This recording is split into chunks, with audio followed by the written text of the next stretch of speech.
ওয়ালাইকুম আসসালাম ম্যাম।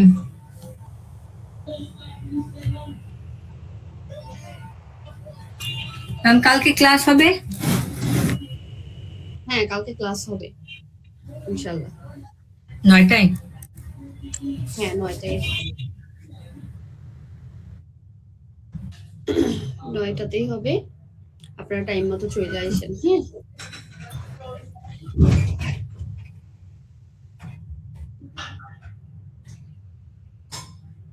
আচ্ছা।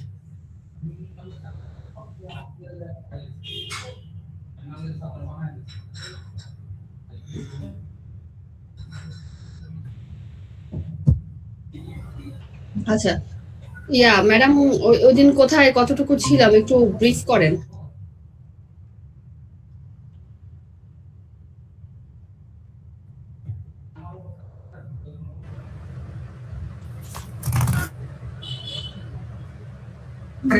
হ্যালো ইফেক্টর হর্ন ইফেক্ট পর্যন্ত পড়েছিলেন। যাতে আমিও জানি কি কি পড়া, একটু ব্রিফ করি। সানজিদা ম্যাডাম বলুন। সানজিদা ম্যাডাম জীবনও বলবে না।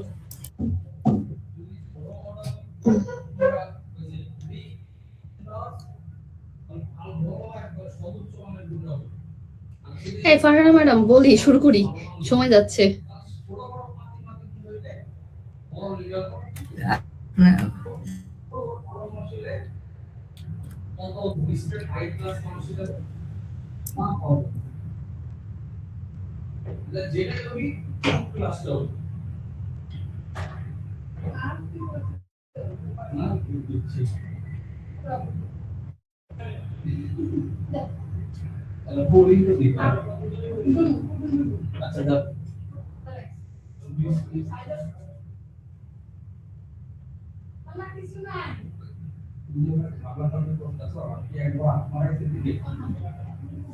হ্যালো, শোনা যাচ্ছে না কথা?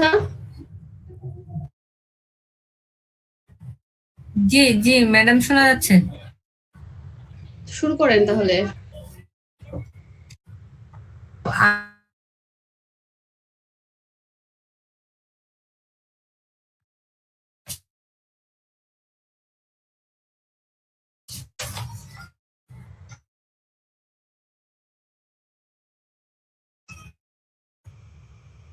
আসলাম সেখান থেকে বলি।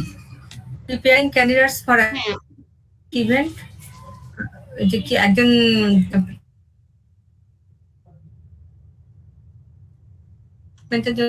প্রিপেয়ার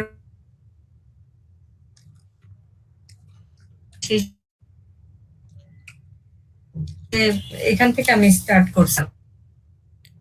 বলেন।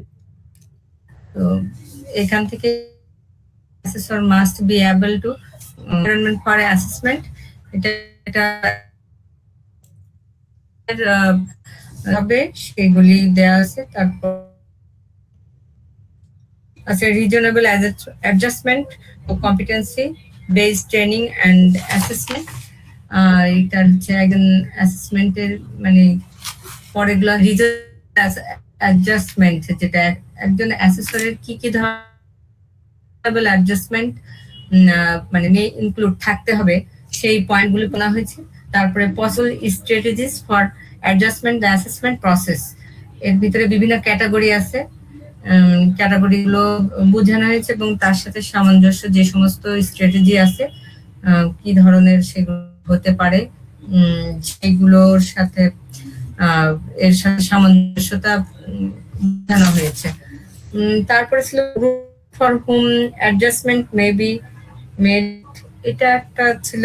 আর একটা ছিল যে একজন অ্যাসেসরের কি কি ধরনের লিগ্যাল এন্ড ইথিক্যাল রেসপন্সিবিলিটিস রয়েছে। এগুলি হচ্ছে প্রশ্ন প্লাস এই পয়েন্টগুলি, মানে প্রশ্ন কিরকম আসতে পারে এবং তার সাথে উত্তর, যে উত্তরগুলো একেবারে হুবহু সেগুলি পড়ানো হয়েছিল। এর সাথে যে পয়েন্টগুলোর ভিতরে আবার বলা হয়েছিল যে আরো মানে শর্ট করে পয়েন্ট থেকেও প্রশ্ন আসতে পারে, শর্ট করে চ্যাট জিপিটি থেকে আমাদেরকে করে নেওয়ার কথা, বা চ্যাট জিপিটির সাহায্য নিয়ে আমাদেরকে আরো সংক্ষেপ করে কথা বলা হয়েছে। যেমন কনফিডেন্সিয়ালিটি অফ অ্যাসেসমেন্ট বলতে কি বোঝায়, ফুল কনসেন্ট অফ ক্যান্ডিডেট, এরা কারা, এগুলি চ্যাট জিপিটির সাহায্যে নিতে হয়। আর আপিল প্রসেসটা কি? Appeal process, what is appeal process? When the stop and assessment, কখন অ্যাসেসমেন্ট বন্ধ করতে হবে, বা একজন অ্যাসেসর কখন অ্যাসেসমেন্টটা বন্ধ করবেন, তার পয়েন্টস গুলি পড়ানো হয়েছিল। আর শেষের দিকে এসে পড়ানো হয়েছিল documenting evidence using assessment tools. আর error commonly made by assessor, একজন অ্যাসেসর সাধারণত কি ধরনের ভুলগুলি করে থাকে, তার মধ্যে মানে একটা আছে হ্যালো ইফেক্ট আর একটা আছে হর্ন ইফেক্ট, সেটা তার ভিতরে যেটা পক্ষপাতিত্ব করা হয়। আর এর পয়েন্টগুলোর ভিতরে আছে failing two record, failing to observe, marking down the middle এবং ওভারলুকিং চিটিং। এই পর্যন্তই এসে শেষ করা হয়েছিল। আজকে নেক্সট কি পড়াবেন তারপর থেকে?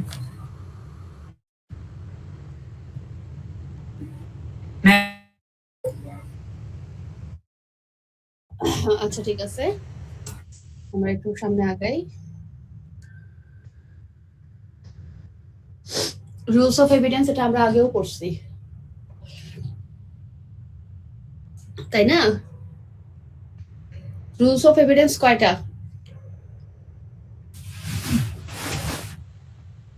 একটু বলি। সঞ্জিতা ম্যাডাম,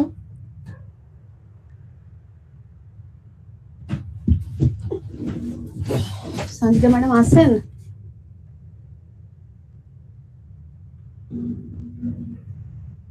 মানে কেউ কি নাই? আমি আছি তো ম্যাম। সঞ্জিতা ম্যাডাম নাই? উনি সঞ্জিতা ম্যাডাম তো লাইনে মানে দেখাচ্ছে তো যে জয়েন করছে।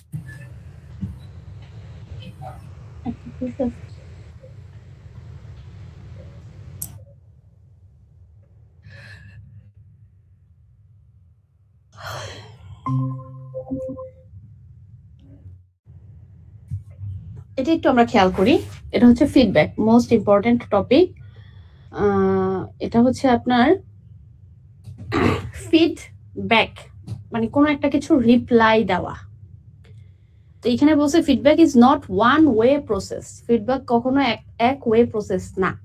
তার মানে যে আমি যে সবসময় আপনাদেরকে ফিডব্যাক দিতে থাকবো এটা এমন না। ফিডব্যাক অলওয়েজ মানে টু অর মোর দেন। তাহলে আপনিও আমাকে ফিডব্যাক দিতে পারবেন, আমিও আপনাকে ফিডব্যাক দিতে পারবো। ফিডব্যাক হচ্ছে টু ওয়ে প্রসেস বা একের অধিক প্রসেস। ওকে, তাহলে ফিডব্যাক কখনো ওয়ান ওয়ে প্রসেস না। তারপরে বলছে যে ফিডব্যাক দেওয়ার কিছু অ্যাপ্রোচ আছে, কিছু ওয়ে আছে। তাহলে কিভাবে দেওয়া যায় ফিডব্যাক? আপনার দেওয়া যায় হচ্ছে ফেস টু ফেস ডিসকাশন করে ফিডব্যাক দেওয়া যায়। ক্লাস কি রেকর্ড করব? হ্যাঁ করেন।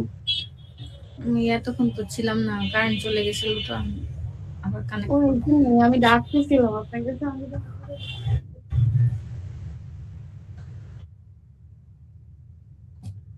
আচ্ছা রেকর্ড করেন, দেখেন। তাহলে বলছে যে ফিডব্যাক হচ্ছে ফেস টু ফেস ডিসকাশন ভাবে দেওয়া যায়, ফেস টু ফেসলি বলা যায়। তারপরে হচ্ছে ফিডব্যাক আপনার হচ্ছে রিটেন একটা কমেন্টের মাধ্যমে দেওয়া যায়। তারপরে টেলিফোন, ফ্যাক্স আর ইমেল কমিউনিকেশনের মধ্যেও আপনার কি মাধ্যমে আপনার ফিডব্যাক দেওয়া যায়। তারপরে দেখেন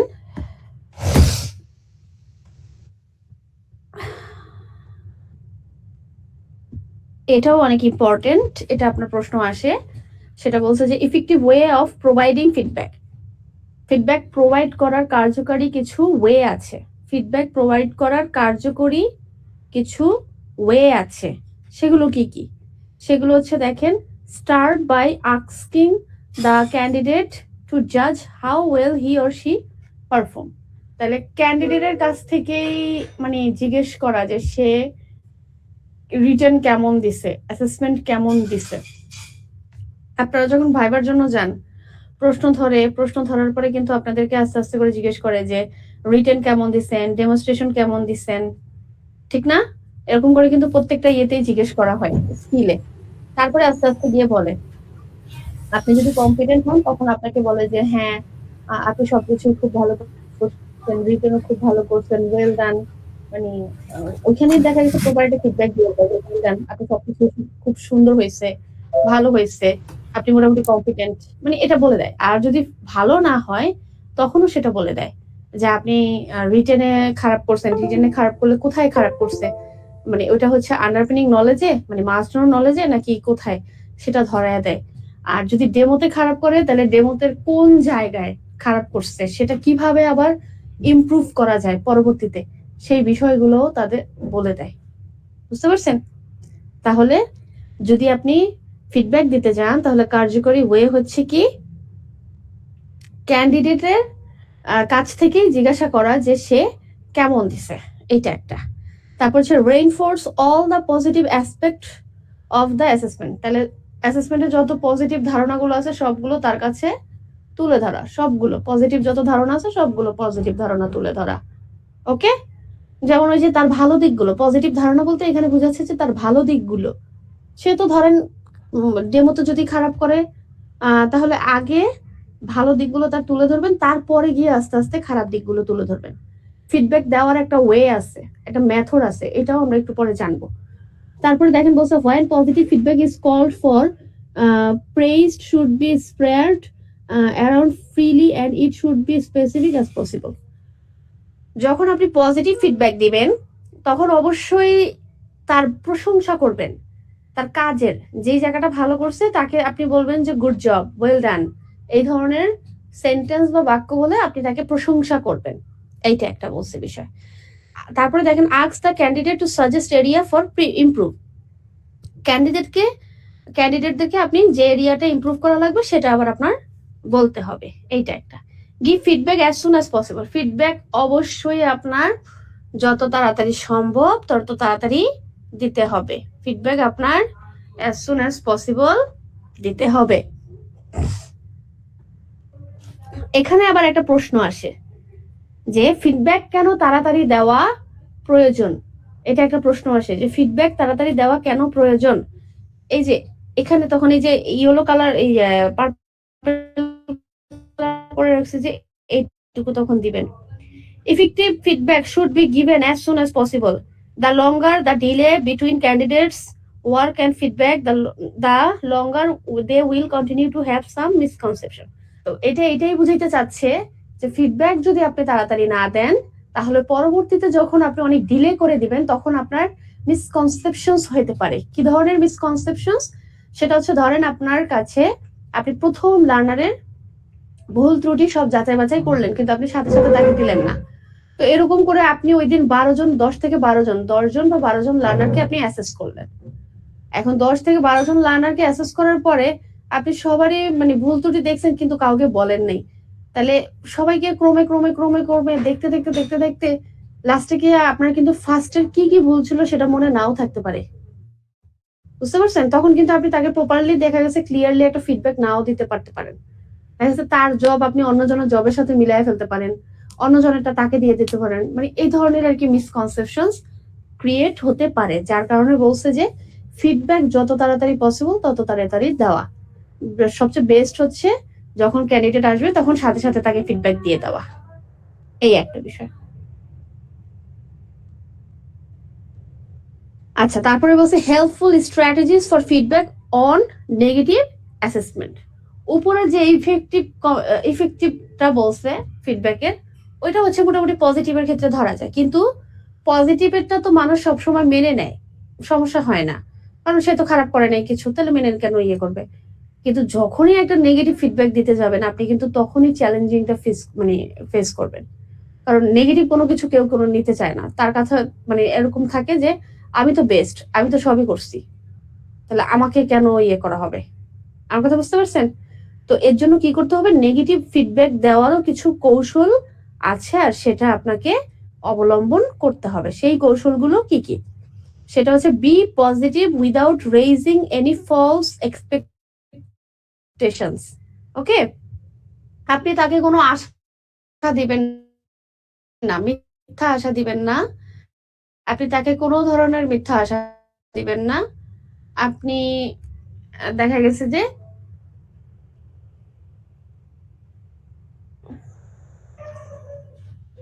আপনি তাকে কোনো মিথ্যা আশা না দিয়ে আপনি হচ্ছে গিয়ে যা সত্যি সত্যি সরাসরি তা বলে দিবেন। এটা একটা। আরেকটা হচ্ছে ক্যান্ডিডেটের যে গ্যাপ আছে সেটা একদম প্রিসাইজ, মানে একদম স্পষ্ট করে তাকে বলে দিবেন। ক্যান্ডিডেটের গ্যাপটা আপনি তাকে স্পষ্ট বলে দেবেন যে আপনার এই জায়গায় গ্যাপ আছে। Identify whether any parts of the assessment needs to be repeated, and if so, which part. আচ্ছা, আপনি আইডেন্টিফাই করে দিবেন যে তার কোন পার্টটা ইমপ্রুভ করা লাগবে, রিপিট করা লাগবে কোন পার্টটা, এটা তাকে একদম স্পেসিফিক বুঝাইয়া দিবেন। যেমন অনেকেই বুঝে না, ফার্স্ট টাইম দেয়, তাহলে রিটেন তার মনে হইতে পারে যে আমি তো ফেল করছি, তার মানে মনে হয় আমার পুরো অ্যাসেসমেন্ট আবার দিতে হবে। কিন্তু এটা তো আসলে বিষয় না, আমাদের কম্পিটেন্সি বেসড অ্যাসেসমেন্টও পুরোটা তো দেওয়া লাগে না। সে যে অংশ ভুল করছে সেই অংশটা দিবে, তাই না? তো ওইটাই আবার তাকে একটু বুঝাইয়া দিতে হবে যে আপনি এই অংশটা মানে মিস করছেন, এটা আবার আপনাকে দিতে হবে পুনরায়। এটা তারপর emphasise and explain the result which competency has been and has not been achieve. তাহলে কোন কম্পিটেন্সি সে অ্যাচিভ করছে, কোনটা করে নাই, সেটা বুঝাই দিতে হবে। রিটেন করলে রিটেন, রিটেন না করলে না, রিটেন নাই, এরকম আর কি বিষয়টা। তারপর suggest further learning or practice to fix the gap. তাহলে পরবর্তীতে তার যে গ্যাপটা আপনারা পাইছেন, এই গ্যাপটা সে ফার্দার কিভাবে কমপ্লিট করবে এটা আপনার বুঝাই দিতে হবে। এই হচ্ছে বিষয়। ক্লিয়ার এইটুকু? জি ম্যাম।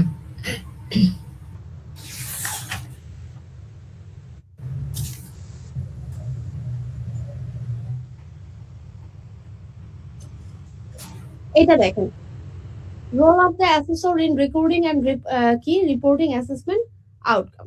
অ্যাসেসমেন্ট আউটকাম একজন অ্যাসেসরের কাজটা দেখেন রেকর্ডিং আর রিপোর্ট করার ক্ষেত্রে অ্যাসেসমেন্ট আউটকামটা, সেটা হচ্ছে review assessment decision against evidence plan and evidence gathering tools.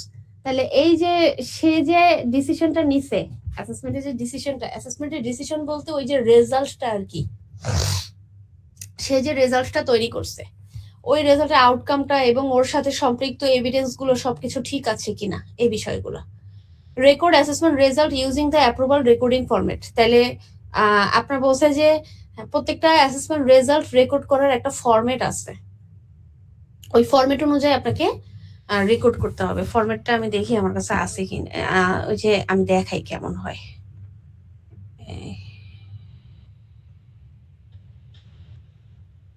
এই যে এরকম, এটা এই যে দেখেন, এটা একটা ফরম্যাট।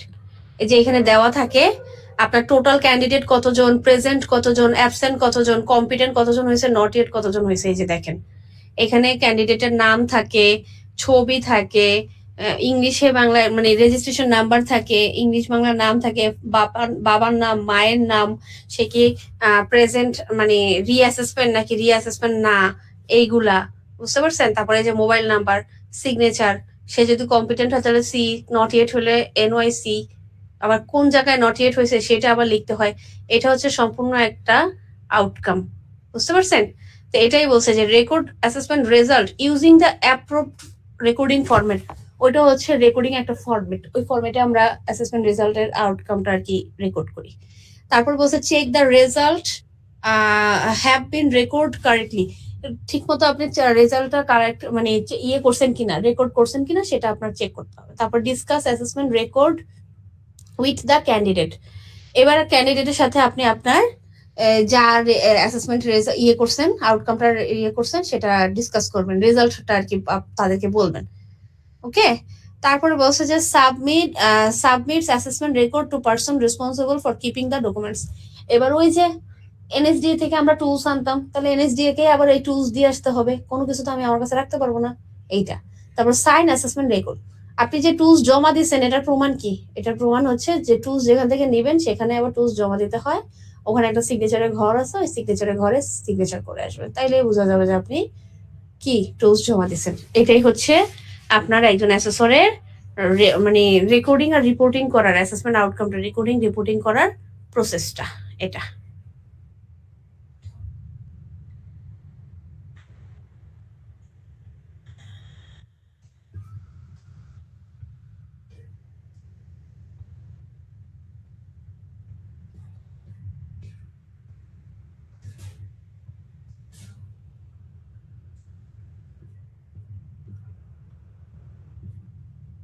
আচ্ছা, এখানে নাই, ওটা মেবি হয়ে গেছে। আচ্ছা, আমি আরেকবার একটু বলতেছি, এই জায়গায় একটু মনোযোগ দিয়ে শুনেন, একটু নড়াচড়ে বসেন। সেটা হচ্ছে যে ফিডব্যাক, ফিডব্যাক আমরা দেই কনস্ট্রাকটিভ ওয়েতে। আমরা ফিডব্যাক কিভাবে দেই স্যার ম্যাডাম? কনস্ট্রাকটিভ ওয়েতে। কোন মেথডে? এটা হচ্ছে স্যান্ডউইচ মেথডে। আমি আবারও বলতেছি, ফিডব্যাক আমরা দেই কনস্ট্রাকটিভ ওয়েতে, স্যান্ডউইচ মেথডে। ক্লিয়ার? এবার কনস্ট্রাকটিভ ওয়ে মানে কি? কনস্ট্রাকটিভ ওয়ে মানে হচ্ছে গঠনমূলক। দ্যাট মিনস আপনি যখন একটা লার্নারের ফল্ট ধরবেন, তাহলে এই ফল্টটা কি ফল্ট, আপনি আছে না যে আপনার ভুল হয়েছিল তাই আমি কেটে দিছি, এইভাবে না। আপনি বলবেন যে আপনার এই এই জায়গায় এইভাবে ভুল হয়েছিল, এই যে আপনার ভুলটা হয়েছিল এই জায়গায়, এই যে আপনার ভুলটা, এরকম করে দেখাই দিতে হবে। যদি আপনি তাকে একদম স্পেসিফিক ভাবে তার ভুলটা ধরায়া দেন এবং সে কিভাবে এটা সংশোধন করতে পারবে সেটা বলে দেন, তাহলে ওইটাই হচ্ছে আপনার কনস্ট্রাকটিভ ফিডব্যাক। ওই যে আপনার ভুল হয়েছে আমি কেটে দিলাম, এটা কোনো কনস্ট্রাকটিভ ফিডব্যাকের আন্ডারে পড়ে না। তাহলে কনস্ট্রাকটিভ ফিডব্যাক বলতে বোঝাচ্ছে যে যার যে জায়গায় ভুল হবে সেই জায়গায় একদম স্পেসিফিক ভাবে তাকে ভুলটা শুধরায়া দিবে, ধরায়া দিবে, এটা। ওকে? তো স্যান্ডউইচ মেথডের ভিতরে আবার লেয়ার আছে, একদম স্যান্ডউইচ যেরকম হয়, দুই পাশের রুটি, মাঝখানে ফিলিং, মানে নরম চিকেনের অংশ বা ইয়ের অংশ আছে না, হাড্ডি, এইটা। তাহলে এটা কিরকম দেখেন, ফার্স্টে যখন আপনি একটা ক্যান্ডিডেটের সাথে ফিডব্যাক দেওয়া স্টার্ট করবেন, তাহলে অবশ্যই তাকে পজিটিভ ওয়েতে তার সবকিছু বলতে হবে। মানে এমন তো না যে একটা ক্যান্ডিডেট একদম সব খারাপ করছে, এমন তো হয় না, কিছু হইলেও ভালো করছে। তাহলে ক্যান্ডিডেটকে আপনি যে জিনিসটা ভালো করছে সেই জিনিসটা তাকে গিয়ে বলবেন সবার আগে, স্টার্ট করবেন। এরপরে আস্তে আস্তে তাকে গিয়ে বলতে হবে যে ঠিক আছে, হ্যাঁ এটা তো আপনি তো সবই ভালো হয়েছে, কিন্তু এই জায়গায় একটু সমস্যা আছে, এই নিয়ে। তখন গিয়ে আবার তাকে ওইটা বলতে হবে। আমার কথা বুঝতে পারছেন? তাহলে ফার্স্ট অফ অল আপনার বলতে হবে। তাহলে পজিটিভের পরে যখন আপনি তার ভুলগুলো ধরা দিচ্ছেন, তাহলে ওটা নেগেটিভ, তাহলে তখন গিয়ে আবার নেগেটিভ। আর তারপরে দেখেন, তারপরে আবার আপনি গিয়ে তাকে সে ভুলগুলো কিভাবে শুধরাবে ওইটা বলে, আবার তাকে আপনি তার কিছু ভালো গুণের কথা বলে, আবার পজিটিভ কিছু বলে তাকে ইন্সপায়ার করবেন। আমার কথা ক্লিয়ার? তাহলে ফিডব্যাক যে আপনি দিবেন, তাহলে positive, negative, positive, that's called sandwich method. কারণ আপনি যখন লার্নারের ভুলগুলো বলবেন তখন পজিটিভ ওয়েতে স্টার্টিং করবেন, তারপরে মাঝখান দিয়ে তার ভুলগুলো ধরায় দিবেন, তারপরে হচ্ছে গিয়ে আবার পজিটিভ ওয়েতে বলবেন যে ঠিক আছে এটা এইভাবে এভাবে সমাধান করা যায়, তুমি এইভাবে কইরো। এই হচ্ছে বিষয়। ক্লিয়ার? জি ম্যাম। জি ক্লিয়ার। আচ্ছা, ক্লিয়ার হইলে আমাদের এই সিবিএলএম টা শেষ। এই সাথে তার মানে আমরা ডিক্লেয়ার করছি যে আমাদের 3টা সিবিএলএম শেষ। এখন আমি আপনাদের বরাবরের মতো 2 মিনিট সময় দিচ্ছি। আপনাদের কাছে নিশ্চয়ই হার্ড কপি আছে, বা হার্ড কপি না থাকলে সফট কপি আছে। আপনারা একটু দেখেন, দেখে আমাকে জানান যে আপনাদের কোন সমস্যাটা হচ্ছে।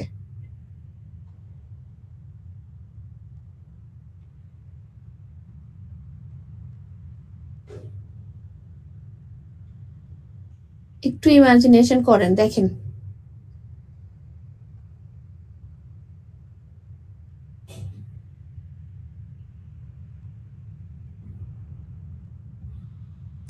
মনে পড়তেছে না নাকি ঘুমায় গেছেন? ম্যাডাম 12 দেখতেছি। দেখতেছি আমি সময়। আচ্ছা দেখেন দেখেন, আমি একটু সময় দিচ্ছি, আপনারা দেখেন।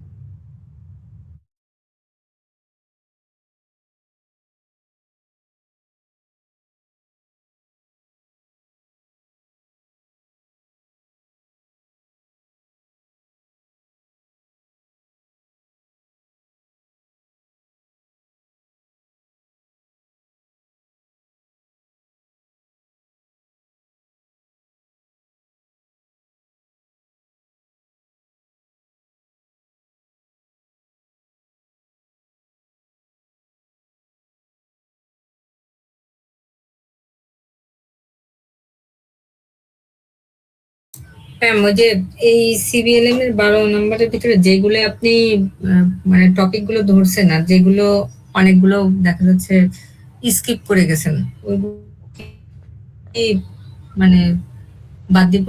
এমনিতেই অনেক একবার দেখার জন্য দেখলে দেখতে পারেন, কিন্তু এগুলা বুঝালেই আমার মনে হয় এনাফ। এগুলা ভালো মতো বুঝতে হবে, একদম আমি যেভাবে আপনাদের বুঝাচ্ছি পড়াচ্ছি হ্যাঁ, ঠিক আমার মতো করে একদম ইয়ে করে আয়ত্ত করতে হবে, তাইলে আপনি পারবেন, ওগুলো আর লাগবে না। ঠিক আছে। এটা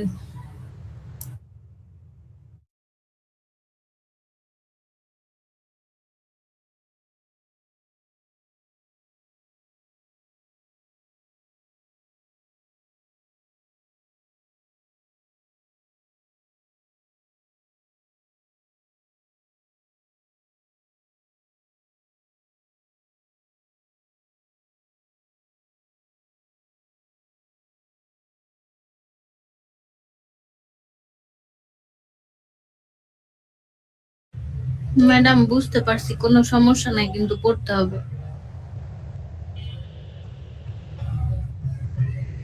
সব যখন একসাথে দেখি তখন মনে হয় কি সব একই রকম একই রকম।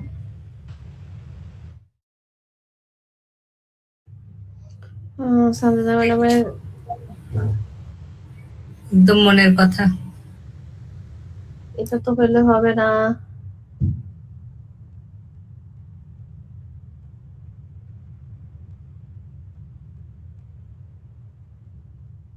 এটা হলে তো হবে না।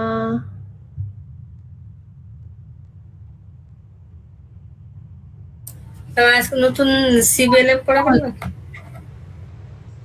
এভিডেন্স টা নিয়ে আর কি বসতেছি বেশি, কিন্তু ম্যাডাম ওই যে একটা জিনিস বুঝলাম না ওই জায়গায় কি দিব, কিন্তু বাকিগুলা কোন জায়গায় কি দিবেন বলেন শুনি। যে একটা স্ক্রিনশট দিছিলাম, আমি মনে হয় হাউসকিপিং এর যে আছে ওনার নাম দিতে হবে ওইখানে। আমি একটু চেক করি, তাহলে আমাকে এখনই চেক করতে দেন। কি কি স্ক্রিনশট দিয়েছেন, এখানে রেসপন্সিবল পারসন কে হবে? চেকলিস্ট ফর ট্রেনিং ওয়ার্কপ্লেস, এটা কোনটার ভিতরে, হাউসকিপিং এরটায়? হ্যাঁ ম্যাডাম, এই যে এভিডেন্স দেয়। responsible person, ওই যে দেলোয়ার দেলোয়ার দেলোয়ার তো ম্যাডাম ম্যানেজার, এইটা এইখানে তো ম্যাডাম ইয়া দেওয়া হয়ে গেল। আমি হৃদয় আহমেদ দিয়ে রেখে দিছি। ওই এখানে এইগুলোর নাম নিয়ে ধরবে না। walkway mark not visible clearly, it should be remarkable clear visible। এইখানে তো ম্যাডাম এমডি হাসান দেওয়া, ওইখানে যে জায়গায় ম্যানেজারের নাম দেওয়ার কথা ওইখানে তো ম্যানেজারই লেখা, কিন্তু এইখানে আমার কথা ওইখানে শুনে, এটা এত ইয়া না, মানে আপনি এটা বুঝাইতে পারলেই না, আর নাম ওই জায়গা থেকে এই জায়গায় দিলে ইয়ে হয়ে যাবে তা কিন্তু না। হুম, তাহলে আপনি ওয়ার্ক কোঅর্ডিনেটর দিয়ে দিতে পারেন, সে গিয়ে লাগলে আরেকজনকে ইনক্লুড করে দিবে।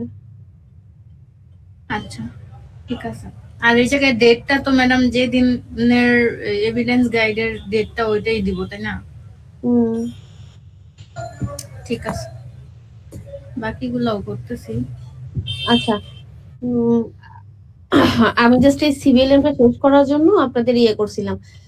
কালকের ক্লাসটা একটু আমরা পোস্টপোন করি, কারণ আমরা এখনো নেক্সট যে ইয়াটা আছে ওইটা পর্যন্ত যাওয়ার মতো অ্যাবিলিটি আমাদের হয়নি। আমরা যখন ওই 9 নাম্বার সিভিএলএমটা পড়ে ফেলবো সামনের সপ্তাহের মধ্যে, তারপরের সপ্তাহে আমরা জয়েন করি, কি বলেন আপনারা? ঠিক আছে ম্যাম। রত্না ম্যাডাম, ম্যাম কালকে তাহলে বন্ধ রাখতে যাচ্ছেন? হ্যাঁ কালকে বন্ধ রাখি, কারণ আমাদের 3টা সিভিএলএম হয়েছে, তো 9 নাম্বার সিভিএলএমটা ক্লিয়ার করতে পারলে তাহলে আমাদের আর এভিডেন্সে ঝামেলা হবে না, তখন আমরা ইয়ে করতে পারবো। এমনি শেষের দিকে আমি দেখলাম যে অন্যরকম একটু। হ্যাঁ, এর জন্যই আমি বলছি আপনি ওইটা ধরতে পারবেন না, ক্যাচ করতে পারবেন না, বুঝছেন? ও ওইটা আচ্ছা। ওই catch করা একটু টাফ হয়ে যাবে তো, এর জন্য। আচ্ছা সুমিত স্যার, আপনার ওই যে ইয়ে এভিডেন্স কতটুকু, এমনি রত্না ম্যাডাম কতটুকু? আমি তো খুব বেশি ধরতে পারিনি, আমার বাচ্চারা সব পরীক্ষা চলতেছে তো, কিন্তু ম্যাম 1 ঘন্টার জন্য হলেও ক্লাস হলেও খুব ভালো হতো। না, এটা একটু ইয়ে হয়ে যাবে, মানে শুধু শুধু আয়শা দেখা গেছে ওই পর্যন্ত না গাইতে পারলে ইয়ে হয়ে যাবে, একটু মিসম্যাচ হয়ে যাবে। গতদিন যে পর্যন্ত বুঝলাম ওইখান থেকে ওইটা ওই সিএসটা করে, কিন্তু ম্যাম সিএস এর ইয়েটা আমার সাবজেক্টটা একটু অন্যরকম, এই জন্য আমি আপনাকে মেসেজ দিছিলাম যে এই সাবজেক্টের উপরে কেউ আগে। এখনো কেউ বসে নাই ওইভাবে। ও বাবা, আমি কোথাও খুঁজেও পেলাম না, মানে কোথাও যে ডকুমেন্ট, এই ধরনের ডকুমেন্ট। কারণ আপনার যে আমাদেরকে যেটা দিয়েছেন কেয়ার গিভিং বা ইয়েতে, কিন্তু আমি বেশিরভাগই কম্পিউটার অপারেশনের পেলাম আর ডিজিটাল মার্কেটিং এর উপর পেলাম, কিন্তু আমার এই অ্যাকাউন্টিং এর উপরে কোথাও আমি অনেক জায়গায় খুঁজলাম, কোথাও কেউ নাই যে দেখি একটা ডেমো পাওয়া যায় কিনা, তো পাইনি আমি।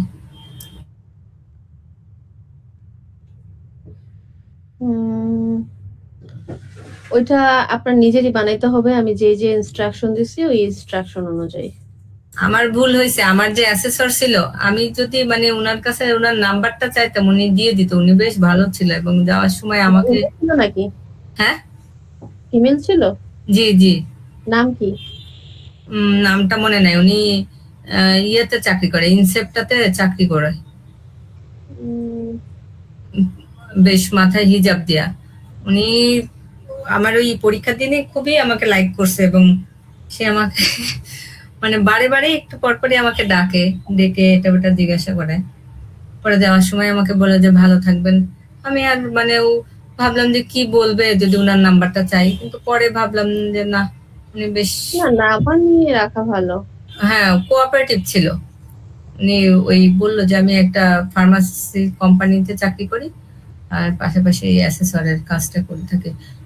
দেখা যাচ্ছে উনি হলো, পরে উনাকে দেখেই আমি একটা ইন্সপায়ার হলাম, তখন জেলা স্যারের কাছে জিজ্ঞাসা করলাম যে আসলে এটা কিভাবে হয়, এটার জন্য কি কোয়ালিফাই করা লাগে। যাক, ঠিক আছে, দেখি যেভাবেই হোক এটা ওভারকাম করবো, ঠিক আছে, অসুবিধা নাই। আচ্ছা, ব্যাপার না, কোনো সমস্যা নাই, ঠিক হবে ইনশাল্লাহ। ঠিক আছে, তাইলে আমি একটু কাজ করব, তো তাহলে